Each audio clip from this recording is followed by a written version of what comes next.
सबसे पहले मैं अपने शिव जी के चरणों में प्रणाम करती हूँ। माता पार्वती के चरणों में प्रणाम करती हूँ। नीलम दीदी, हरिंदर भैया के चरणों में प्रणाम करती हूँ। सभी भाई गुरु बहनों के चरणों में प्रणाम करती हूँ। माता पिता के चरणों में प्रणाम करती हूँ। कोई भी कथा को पूरा सुनना चाहिए। अधूरा छोड़ने से भगवान शिव जी का अपमान होता है तथा आधा सुनने वाले मनुष्य पाप के भागी बनते हैं। अतः आप सभी शिव शिष्य से विनम्रता पूर्वक निवेदन है कि इस कथा को पूर्ण श्रवण करें तथा शिव महिमा तथा कृपा प्राप्त करें। आप और हम मिलकर महादेव की चर्चा को फैलाएंगे। देश विदेश में फैलेगी। शिव जी का महिमा सब तक पहुंचना ही चाहिए। आज मैं आपको एक कहानी सुना रही हूँ, ध्यान से सुनिएगा। एक गांव में जमींदार रहता था। वह बहुत ही अच्छा स्वभाव का था, दूसरों की मदद किया करता था। उसे शिव जी की कृपा से कोई चीज़ की कमी नहीं थी। लेकिन उसकी एक छोटी 2 साल की बच्ची थी, जो कि उसकी पत्नी बच्ची के जन्म देते ही मर गई और इस वजह से जमींदार उदास रहने लगा। जैसे तैसे करके 2 साल बीत गया। उसकी पत्नी के गुजरे हुए तो उसके रिश्तेदार कहने लगे कि तुम बच्ची को संभालोगे या बाहर काम दोनों एक साथ नहीं कर पाओगे, इसलिए तुम दूसरी शादी कर लो। सबके समझाने के बाद वह मान गया और कुछ ही दिनों में उसकी शादी एक सुंदर सी लड़की से हो गया। कुछ दिन बहुत ही अच्छे से उसकी दूसरी पत्नी रही, लेकिन जैसे ही उसकी खुद का बच्चा हुआ तो उसने जमींदार की बेटी को बहुत ही सताती थी। छोटी उम्र में ही उससे घर का काम करवाती और ना ही उसे अपना माँ का प्यार देती। इधर जमींदार भी बीमार रहने लगा, वो कुछ कर ही नहीं पा रहा था। कुछ दिन बाद जमींदार भी मर गया। उसकी दूसरी जमींदार की पत्नी सारी जायदाद अपने नाम करा ली और अपने सौतेली बेटी को देखना भी पसंद नहीं करती थी। लेकिन गांव के डर से कि गांव वाले क्या कहेंगे, इसलिए उसे अपने साथ रखना पड़ता था। वह लड़की धीरे धीरे बड़ी होती गई और वह उतना ही सुंदर थी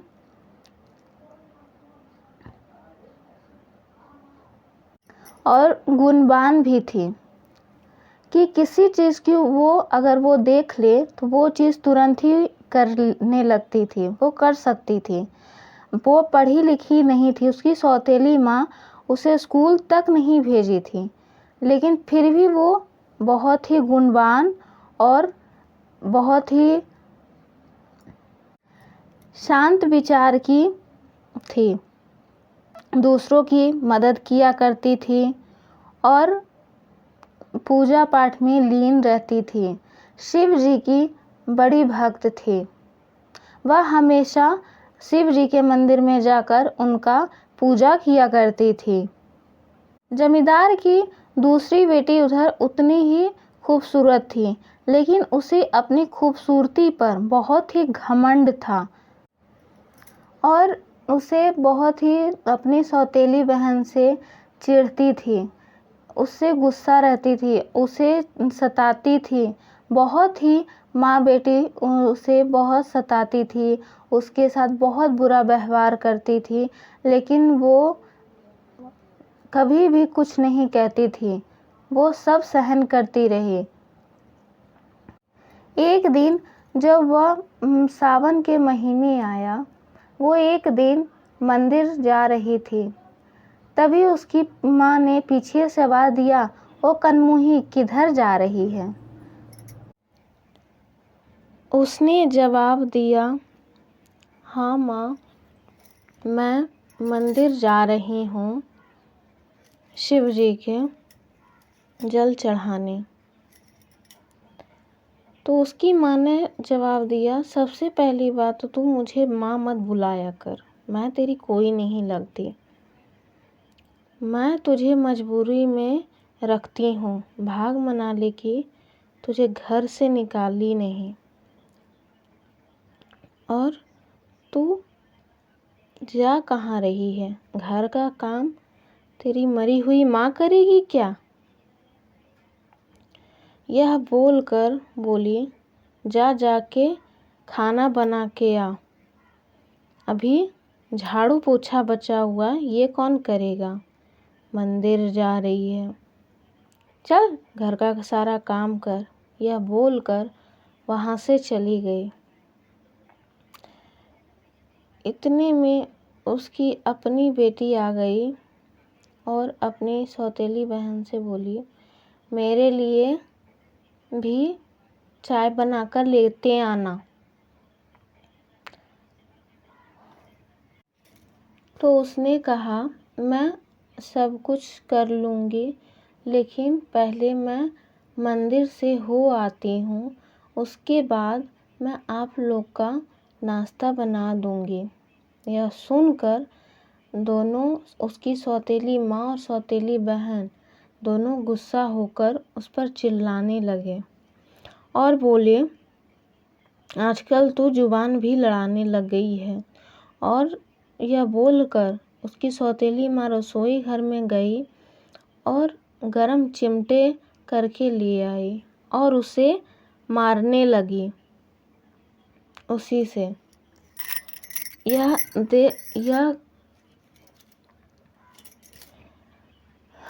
दर्द से चीखने चिल्लाने लगी, रोने लगी और शिव जी का नाम जपने लगी। यह मारते मारते वो थक गई, फिर वो छोड़ दी, वहाँ से चली गई। उसकी ऐसी हालत हो गई थी कि वो सही से उठ नहीं पा रही थी। तो वो अंदर जाके उसी हालत में वो घर का काम भी की और फिर शिव जी के मंदिर जाकर उनका पूजा की, आराधना की और मंदिर में जाके रोने लगी कि मैं क्या की हूँ जो मुझे मेरी माँ और मेरी बहन मुझे इतना सताते हैं, क्यों इतना मुझसे नफ़रत करते हैं, मैंने क्या बिगाड़ा है उनका। यह बोलकर रोने लगी। फिर वहाँ से घर आ गई। फिर एक दिन मंदिर ना जाके अपने ही घर में एक दिन शिव जी का पूजा करने लगी। उसकी सौतेली माँ वहीं थी और देख रही थी, लेकिन उसे पूजा पाठ करने में मन नहीं लगता था, इसलिए वो उससे चिढ़ती थी। तो ना उसे भगवान पे भरोसा था, तो वो कुछ समझती भी नहीं थी। फिर जब वो पूजा कर रही थी तो वहाँ पे जाके बोली कि फिर तू ताम झाम करने बैठ गई, क्या लगा रखी है? फोटो के पास जाके बैठ जाती है, कामचोर कहीं की, ये नहीं कि घर का सारा काम करे। यह सुनकर उसकी बेटी, सौतेली बेटी बोली कि नहीं माँ, ये महादेव हैं, ये सब पे दया करते हैं। तो यह सुनकर बोली, तुझ पे क्यों नहीं दया करते हैं? तुझे क्यों नहीं सही रखते हैं? क्यों मुझसे इतना सताती हूँ फिर भी कुछ नहीं करते हैं? क्यों नहीं बचाते हैं तेरे महादेव? यह बोलकर फोटो उठाई और घर के बाहर फेंक दी। यह देखकर वो रोते रोते फोटो के पास गई और फोटो उठाई और रोने लगी। मुझे माफ़ कर दीजिए महादेव और मेरी माँ को भी।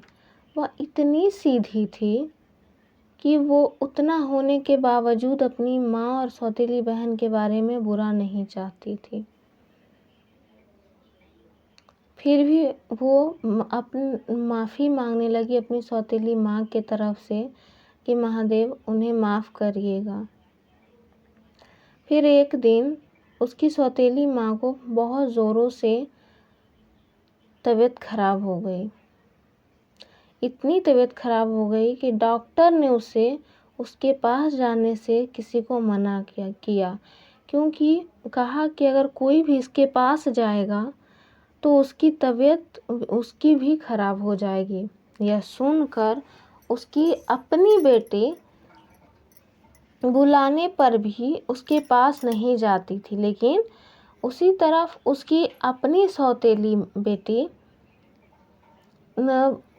उसका हर काम करती, सेवा करती, उसके पास से एकदम नहीं हटती और उसकी बेटी बुलाने पर भी नहीं जाती। यह देखकर उसे बहुत बुरा लगा कि जिसे उसने अपनी बेटी के लिए इतना कुछ किया, उसे कोई फ़र्क नहीं पड़ रहा है, उसके पास पूछ तक नहीं रही है कि माँ तुम कैसी हो। और जिसे इतना दुख तकलीफ़ परेशान की, जिसे कभी अपनी बेटी मानी ही नहीं, वह उसे बहुत ही सेवा कर रही थी। यह देखकर बहुत ही उसे शर्मिंदा हुआ। यह उसकी अपनी बेटी देख रही थी कि वह माँ ज़्यादा ही अब उसके कहीं ना उसे बेटी मानने लग जाए, इसलिए उसकी अपनी बेटी उसे बहकाने लगी कि नहीं माँ, यह तो दिखाने के लिए कर रही है, तुम इसकी बहकावे में मत आ जाना। लेकिन हाँ, डॉक्टर ने मना किया है माँ, अगर मैं बीमार हो गई तो फिर कैसे तुम्हें मैं देखूँगी। लेकिन ये तो दिखावे के लिए कर रही है। और उसकी बहकावे में आ जाने के बाद वह ठीक भी हो गई, लेकिन उसका वही रवैया रहा। उसे वैसे ही परेशान करती, सब कुछ भूल गई कि उसने बीमार रहने के पश्चात उसे कितनी सेवा की, कितनी सहायता की उसकी, सब कुछ भूल गई कि यह क्या की। तभी एक दिन वह घर के बाहर शिव जी का आंगन में पूजा कर रही थी। या फिर उसने देखा कि वह पूजा कर रही थी, तो उसने फिर वहाँ जाकर शिव जी को फोटो उठाकर फेंकने ही वाली थी कि तभी उसने फोटो को पकड़ लिया और कहा नहीं माँ, तुम ऐसा मत करो, बहुत ही बड़ा पाप कर रही हो, मेरी बात मानो। लेकिन उसकी एक भी बात नहीं मान रही थी और उसे मारे भी जा रही थी। इतना उसकी सौतेली बहन देख के हंस रही थी। तभी उसकी सौतेली बहन के पेट में बहुत ज़ोरों से दर्द होने लगा और उधर उसकी सौतेली माँ को एक सांप ने काट लिया। यह देखकर उसकी सौतेली बेटी दोनों को लेके दुखी हो गई, रोने लगी और महादेव को बुलाने लगी, हे महादेव, ये आपने क्या किया, इन लोगों को माफ़ कर दीजिए।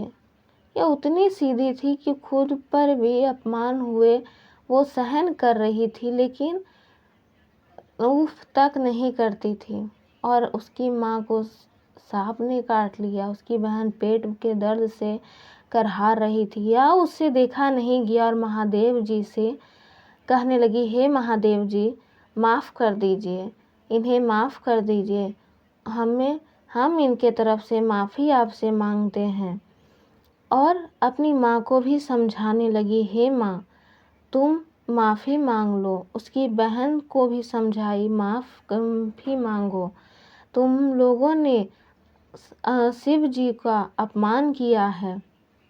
यह देखकर उसकी सौतेली माँ, उसकी सौतेली बहन दोनों हाथ जोड़कर माफ़ी मांगने लगे और तभी शिव जी प्रकट हुए और कहने लगे, तुम इसे इतनी तकलीफ़ दी फिर भी ये तुम्हारी कभी बुरा नहीं चाहा, हमेशा तुम लोगों का भलाया ही चाही है, तो फिर तुम लोग इसके साथ ऐसा क्यों करते हो और मेरा भी अपमान किया। तुमने हमेशा मेरा भी एक पत्थर समझा। उसने कहा, नहीं महादेव, अब ये मुझसे बहुत बड़ी गलती हुई, पाप हो गया, मुझे क्षमा करें, मैं अब से ऐसा नहीं करूँगी।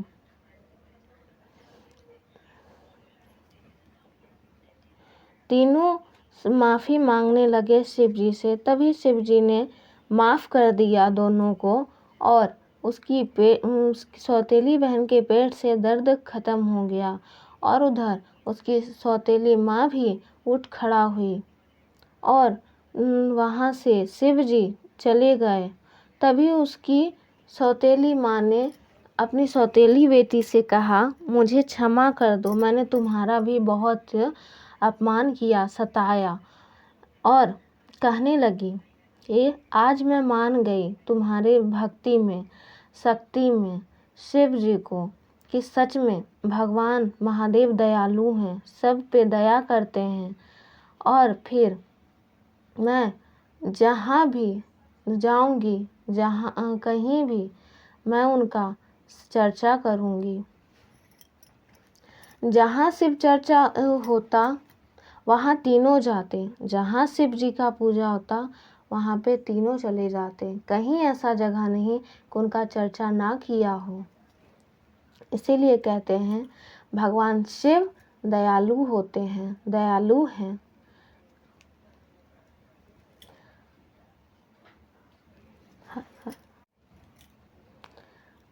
गुरु भाई, गुरु बहनों, अगर हमारी वीडियो अच्छी लगी तो मेरी वीडियो को लाइक करें, शेयर करें।